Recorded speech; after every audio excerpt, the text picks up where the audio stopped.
स्वागत है आप सभी का हमारे कृष्ण पुस्तक के आज के 9वें दिन के सत्र में। तो जैसा कि पिछले 8 दिनों में हम कृष्ण के गोकुल आने और गोकुल में क्या क्या उनकी अभी तक लीलाएं हुई हैं। उन्होंने पूतना का उद्धार किया, शक्टासुर का उद्धार किया और तृणावर्त का उद्धार किया। छोटे से कन्हैया हैं, मात्र 1 वर्ष के हैं और अब तीन राक्षसों का उत्पात गोकुल में अब तक हो चुका है और गोकुल वासियों की रक्षा कृष्ण ने उस छोटी सी अवस्था में की है। तो अब आगे क्या क्या लीलाएं गोपाल कर रहे हैं उन पर हम थोड़ा चर्चा करेंगे। तो कृष्ण पुस्तक का 8वां अध्याय है विराट रूप का दर्शन। तो इस घटना के बाद वसुदेव ने अपने कुल पुरोहित गर्ग मुनि से कहा कि वे नंद महाराज के यहाँ जाकर ज्योतिष के अनुसार कृष्ण के भविष्य की गणना करें। तो देखिए, ऐसा है कि कृष्ण अब हो गए हैं 1 वर्ष के। तो नंद महाराज के यहाँ पर वसुदेव जी के 2 पुत्र हैं।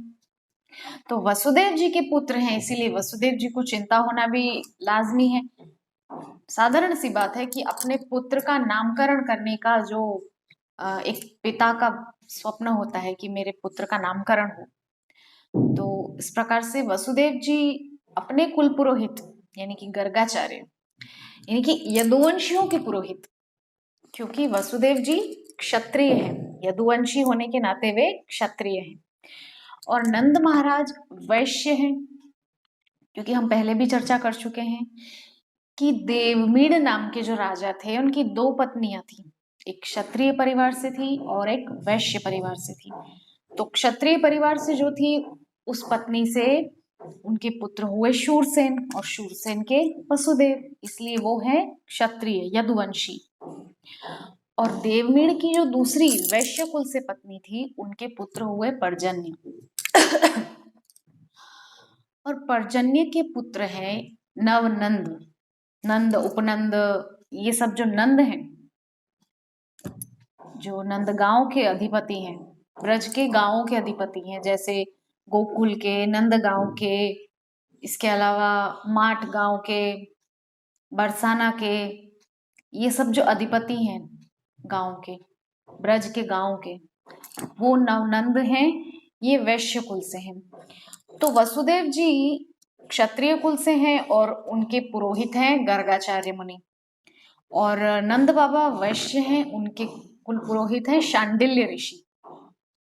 तो वसुदेव जी ने सोचा कि जबकि मेरे दोनों पुत्र नंद बाबा के घर में पल रहे हैं तो मुझे ही उनके नामकरण के लिए अपने कुल पुरोहित गर्गाचार्य को वहां भेजना चाहिए। अच्छा देखिए कितनी अच्छी भगवान व्यवस्था लगा रहे हैं, क्योंकि वसुदेव जी के पुत्र हैं, क्षत्रिय कुल में उत्पन्न हुए हैं, तो क्षत्रिय कुल के पुरोहित के द्वारा ही नामकरण हो रहा है। और गर्गाचार्य एक बहुत ही महान, एक बहुत असाधारण व्यक्तित्व के धनी हैं। तो अपने कुलगुरु गर्गाचार्य को उन्होंने इस बारे में बताया और चर्चा की उनसे और कहा कि आप नंद महाराज के यहाँ जाइए और जाकर के मेरे दोनों पुत्रों के ज्योतिष की गणना इत्यादि सब देखिए, उनका नामकरण कीजिए, इत्यादि सब जो भी विधान है आप कीजिए।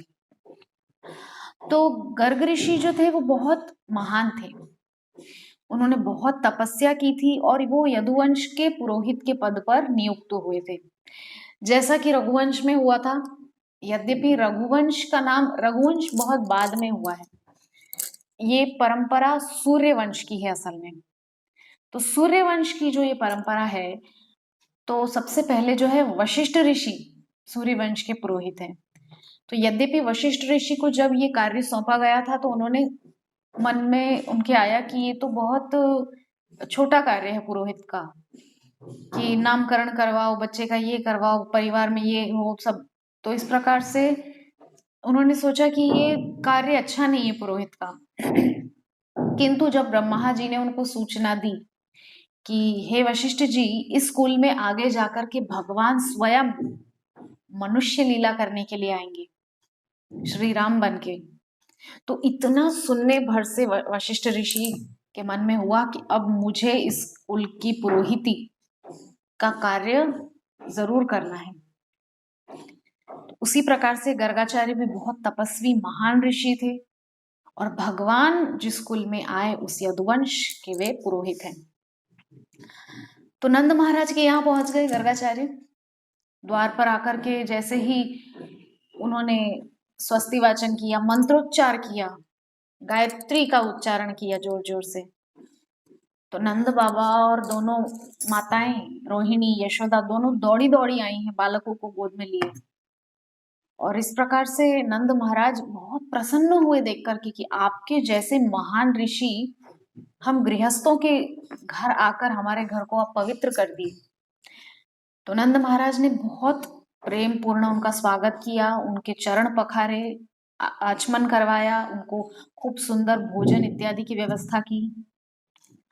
तत्पश्चात गर्गाचार्य बोलते हैं कि हे नंद महाराज, हम यहाँ से गुजर रहे थे तो सोचा आपके घर पर भी जरा आप मिल लेते हैं, क्योंकि हमारा तो यही काम है, गृहस्थों को आशीर्वाद देना, कहीं नामकरण करवाना, कहीं यज्ञ करवाना, कहीं हवन करवाना, कहीं स्वस्ति वाचन करना, कहीं किसी के घर में जातकर्म संस्कार कराना इत्यादि, यही सब हमारा तो कार्य है। तो जैसे ही नंद बाबा ने सुना कि नामकरण संस्कार, तो वो मन में सोचने लगे कि मेरे घर में भी दो दो लाला हैं और अब तक 1 वर्ष के हो गए हैं ना, बलराम जी तो और ज्यादा हैं, कृष्ण 1 वर्ष के हो गए हैं, तो इतने बड़े बड़े मेरे बालक हो गए हैं और अभी तक इनका मैंने नामकरण भी नहीं करवाया। तो नंद महाराज ने जैसे ही ये सुना तो वो तुरंत सोचने लगे कि मैं क्यों ना, इतने महान ऋषि जब घर में आ ही गए हैं तो इनके द्वारा मेरे बालकों का जो है नामकरण हो जाए, इससे अच्छी बात तो हो ही नहीं सकती। तो नंद महाराज बोलने लगे कि हे ब्राह्मण, इस गृहस्थ के घर आपका आगमन केवल प्रकाश प्रदान करने के लिए हुआ है।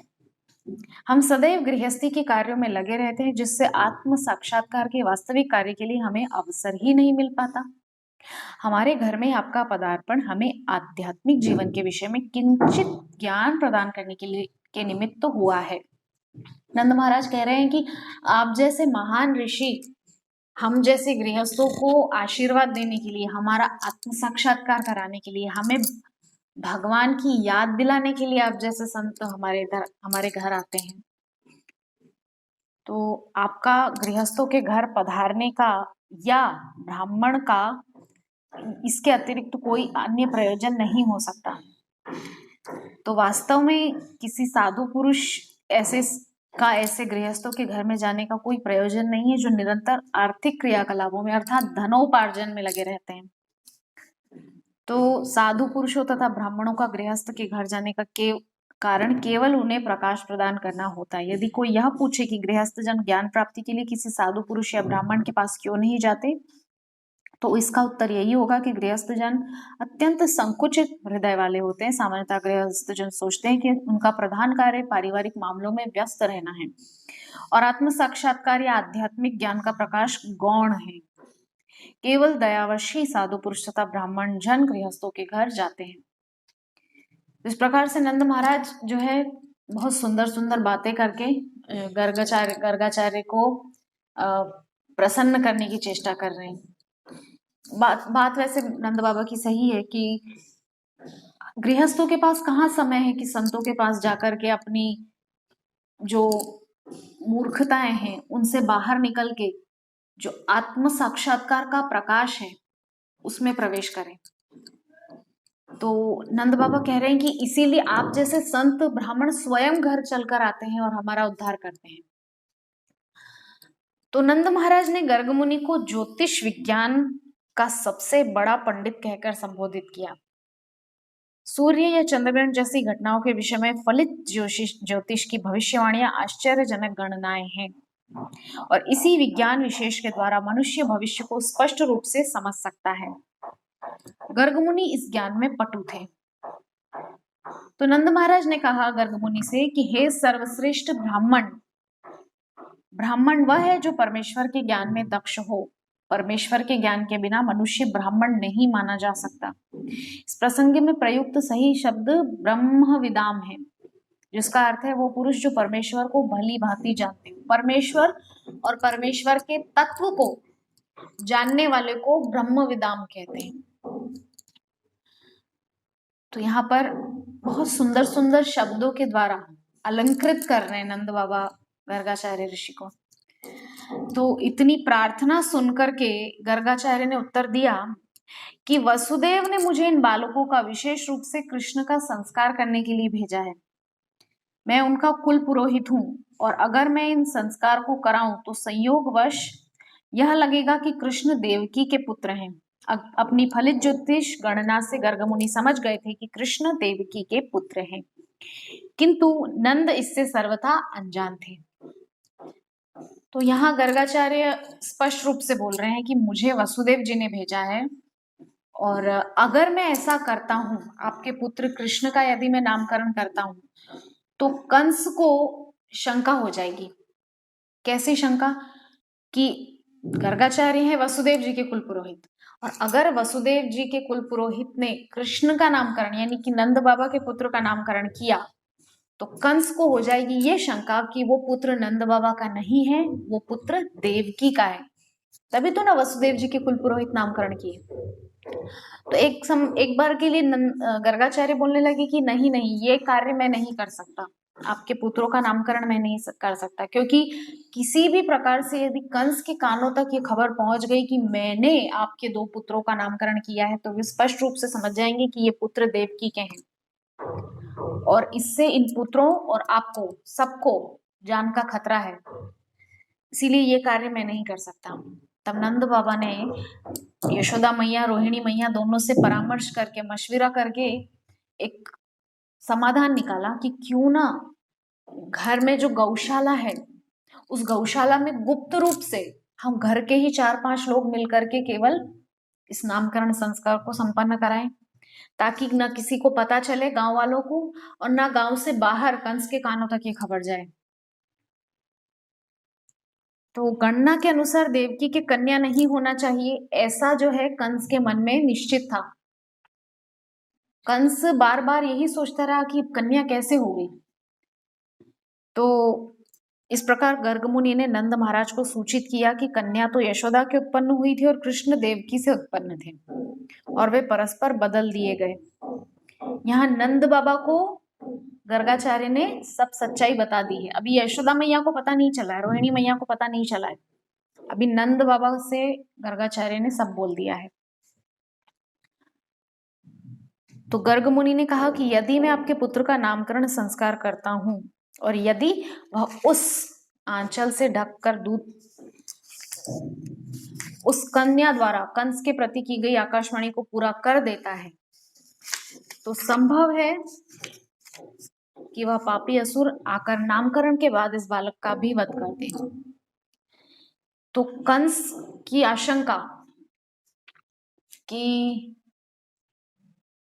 जो है देवकी का पुत्र है कृष्ण, उस आशंका के चलते वो आपके पुत्र का वध कर देगा।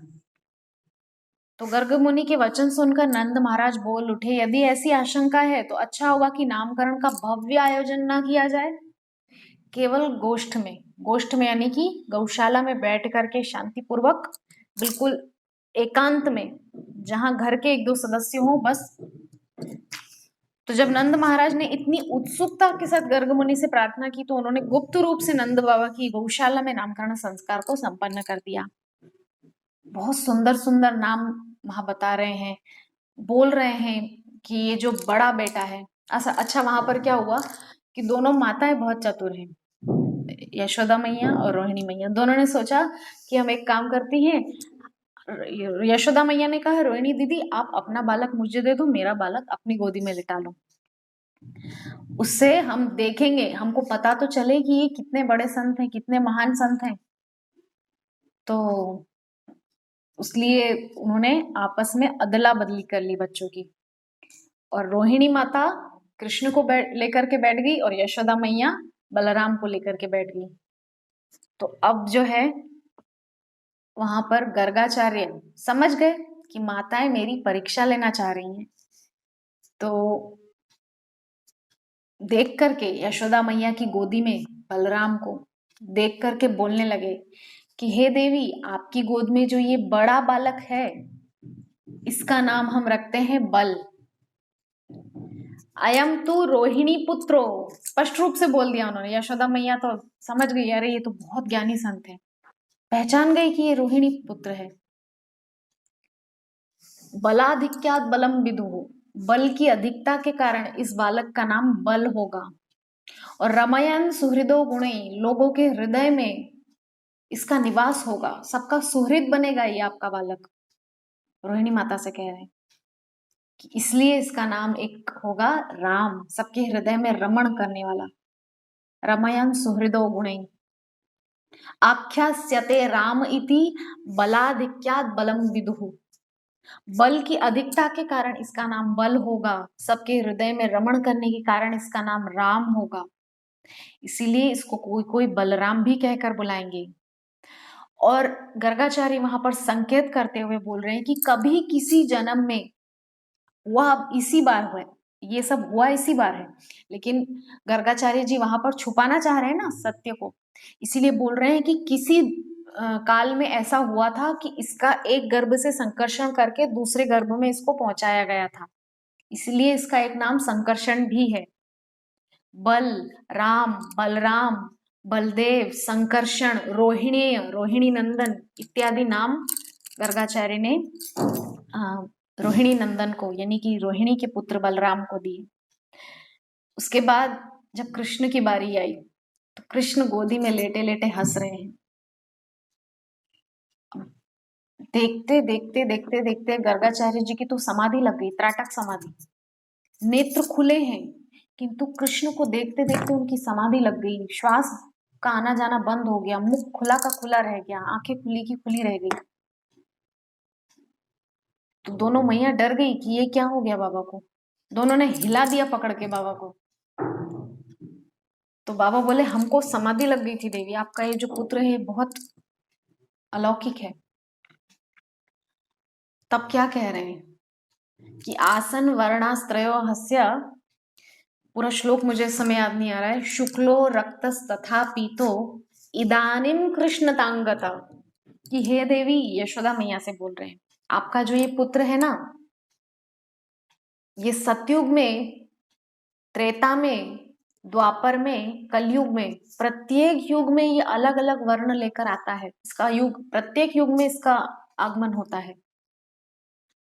नारायण समो गुण बोल दिया गर्गाचार्य ने। तब कह रहे हैं कि ये सतयुग में शुक्ल वर्ण लेकर आया था, शुक्ल वर्ण, श्वेत वर्ण लेकर आया था। शुक्लो रक्तस तथा पीतो, रक्त त्रेता युग में रक्त वर्ण लेकर आया था, और पीत कलयुग में पीत वर्ण यानी कि गौर वर्ण लेकर आया था, गौरांग महाप्रभु के रूप में। हम सब जानते हैं स्वर्ण के जैसी कांति महाप्रभु की। इदानिम कृष्ण तांगत, और अभी ये कृष्ण काले रूप में आया है, श्याम वर्ण में आया है। गर्गाचार्य जी वहां स्पष्ट रूप से बोल रहे हैं। और इस प्रकार से कृष्ण के लिए नाम बताना शुरू किए कि गर्गाचार्य जी वहां पर बोले कि मुझे ऐसा लगता है कि ये कभी देवकी वसुदेव का भी पुत्र रह चुका है शायद, इसीलिए इसका एक नाम वासुदेव होगा, है इसी बार में, इसी जन्म में, किंतु छुपाना चाह रहे हैं ना सत्य को, इसीलिए कह रहे हैं कि ऐसा कभी हुआ था, ऐसा मुझे लग रहा है। तो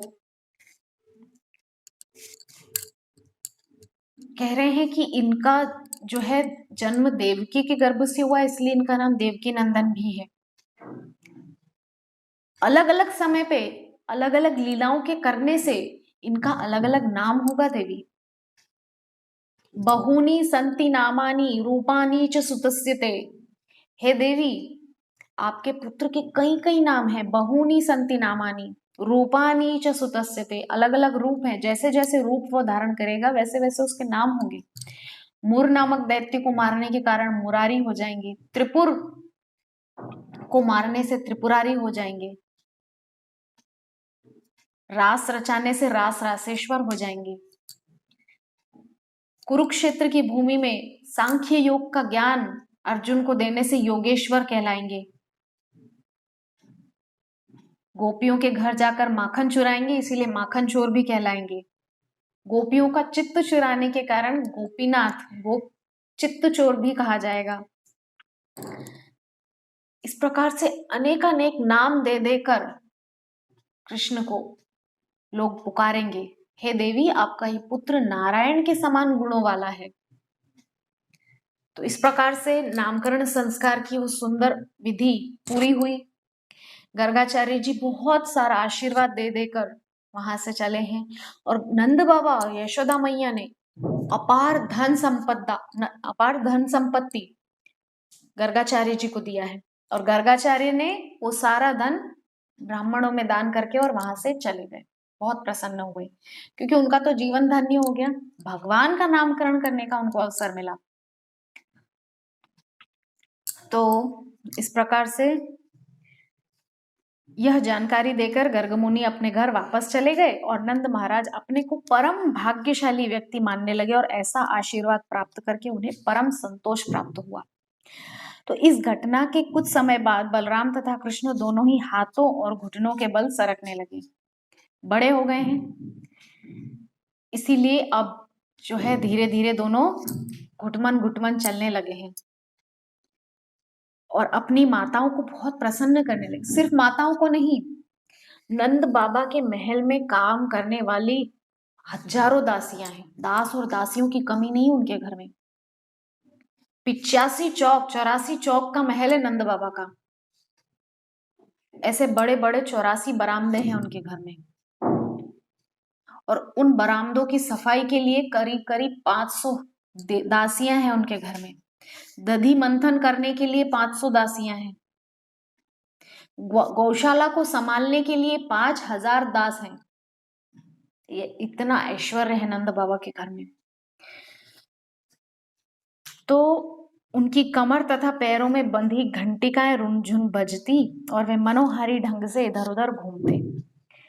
दोनों बालक घुटवन चलने लगे हैं। अपने छोटे छोटे पाँव में बंधी हुई घुंघरू, हाथों में कंकण, कमर में कमरबंद, उसकी आवाज से सबको बहुत प्रसन्न करने लगे दोनों भाई। कभी कभी वे सामान्य बच्चों की भांति दूसरे बच्चों से डरकर अपनी रक्षा के लिए अपनी अपनी माताओं के पास दौड़ चले जाते। देखिए, भय साक्षात काल भी जिसके आगे थर थर कांपता है और हाथ जोड़ करके अगले आदेश की प्रतीक्षा करता रहता है, वो काल भी जिससे डरे, ऐसे महाकाल साक्षात श्री कृष्ण, योगेश्वर, परम भगवान, पुरुषोत्तम श्री कृष्ण क्या अद्भुत लीलाएं माँ के सामने दिखा रहे हैं। माँ को सुख देने के लिए डर रहे हैं और माँ के आंचल में जाकर छुप जा रहे हैं। कभी वृंदावन की मिट्टी में रेंगने लगते और मिट्टी पूरे बदन में लग जाती, लथपथ हो जाते मिट्टी से, और माताएं उनके शरीर पर केसर चंदन का लेप लगाती और वो केसर चंदन का लेप लगा है और जाकर मिट्टी में लौट गए और फिर माता के पास आ जाते।